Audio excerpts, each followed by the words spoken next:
Hello students, today we are going to understand the concept of simplex method of solving a linear programming problem. Simplex method समझने से पहले हमें चाहिए कि हम कुछ टर्म्स जो इससे रिलेटेड हैं वो समझें. सबसे पहली टर्म जो इसको समझने की हमें ज़रूरत है वो है सरप्लस वेरिएबल.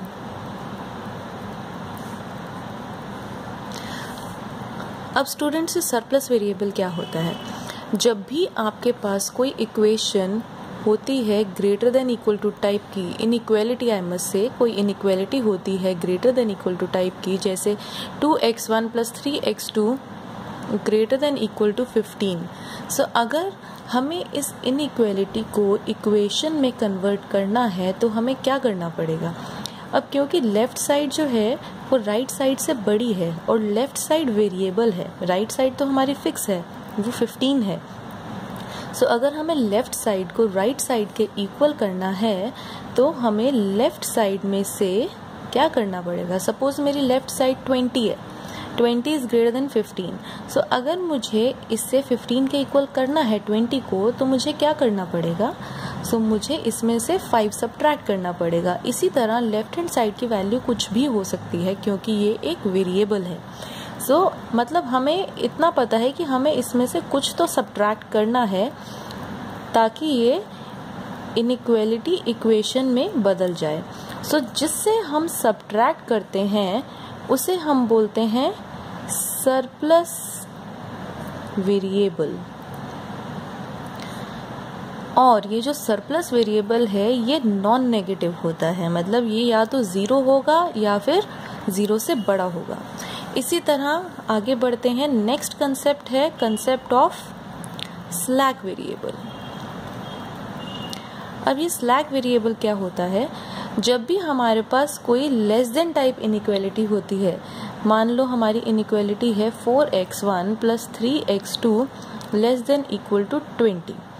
अगर मुझे इस लेस देन टाइप इनइक्वालिटी को इक्वेशन में कन्वर्ट करना है तो मुझे क्या करना पड़ेगा? अब लेफ़्ट साइड जो है वो 20 से छोटी है, मतलब मुझे लेफ़्ट साइड में कुछ ऐड करना पड़ेगा. जिसे हम ऐड करते हैं उसे हम बोलते हैं स्लैक वेरिएबल.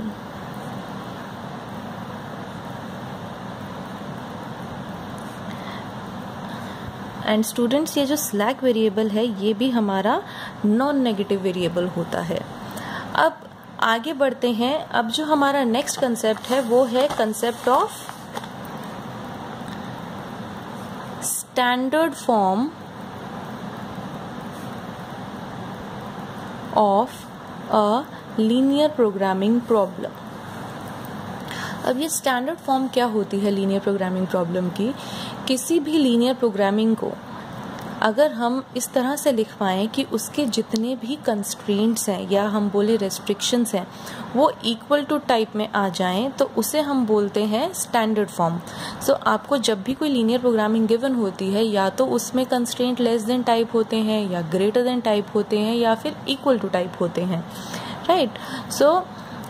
जब भी हम LPP को इस फॉर्म में लिखें कि हमारे सारे जो कंस्ट्रेंट्स हैं वो इक्वेशन में कन्वर्ट हो जाएं, तब उस फॉर्म को बोलते हैं स्टैंडर्ड फॉर्म. इसीलिए हमने स्लैक और सरप्लस वेरिएबल का कंसेप्ट पढ़ा है, क्योंकि वो क्या करता है, वो किसी भी इनइक्वालिटी को इक्वेशन में कन्वर्ट करता है, जो स्लैक और सरप्लस वेरिएबल का कंसेप्ट है.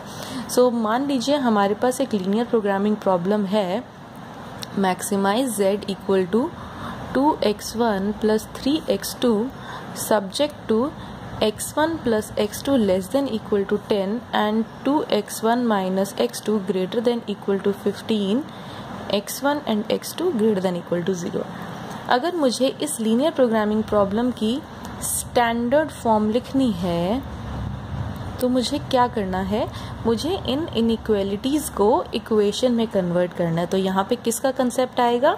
स्लैक और सरप्लस वेरिएबल का. मतलब जो पहली इनइक्वालिटी है वो लेस देन टाइप है, तो उसे मुझे इक्वेशन में कन्वर्ट करने के लिए क्या करना पड़ेगा? इसमें लेफ्ट साइड में एक वेरिएबल ऐड करना पड़ेगा जिसे हम बोलेंगे स्लैक वेरिएबल. और ये जो सेकेंड इनइक्वालिटी है ये ग्रेटर देन टाइप है, इसे हमें इक्वलिटी में कन्वर्ट करना है तो हमें इसमें से एक वेरिएबल सब्ट्रैक्ट करना पड़ेगा जिसे हम बोलेंगे सरप्लस वेरिएबल। सो हमारी स्टैंडर्ड फॉर्म क्या हो जाएगी लीनियर प्रोग्रामिंग की, maximize z equal to 2x1 plus 3x2 subject to the constraints x1 plus x2 plus s1 equal to 10। और दूसरे में हमें क्या करना है, दूसरी इक्वेशन में से हमें सरप्लस वेरिएबल सब्ट्रैक्ट करना है क्योंकि ये ग्रेटर देन टाइप इनइक्वालिटी थी। तो इसे इक्वेशन में कन्वर्ट करने के लिए हमने लेफ्ट साइड में से सरप्लस वेरिएबल सब्ट्रैक्ट किया। अब हमारे इस पूरे लीनियर प्रोग्रामिंग स्ट्रक्चर में कितने वेरिएबल्स हो गए हैं, x1, x2, s1, s2 और s1, s2 भी अभी मैंने आपको बताया था कि नॉन नेगेटिव होते हैं। सो टोटल हमारे पास अब इसमें 4 वेरिएबल हो गए हैं और वो चारों ही नॉन नेगेटिव हैं।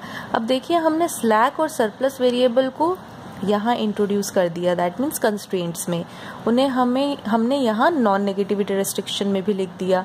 अब उन्हें इन दोनों स्लैक और सरप्लस वेरिएबल्स को हमें ऑब्जेक्टिव फंक्शन में भी रिप्रेजेंट करना होता है। ऑल्दो इनका कोई रोल नहीं है ऑब्जेक्टिव फंक्शन में, तो मैं इन्हें किस तरह से यहाँ लिखूँ ताकि मेरा ऑब्जेक्टिव फंक्शन इन दोनों से इन्फ्लुएंस ना हो। तो हम क्या करेंगे, हम इसे 0 से मल्टीप्लाई करके यहाँ लिख देंगे। सो इससे क्या हुआ, हमारा ऑब्जेक्टिव फंक्शन चेंज नहीं हुआ, दैट मीन्स s1 और s2 का यहाँ कोई इन्फ्लुएंस नहीं आया और हमने इन्हें यहाँ पे प्रेजेंट भी कर दिया। सो स्टूडेंट्स, ये होती है standard form of a linear programming problem. Okay.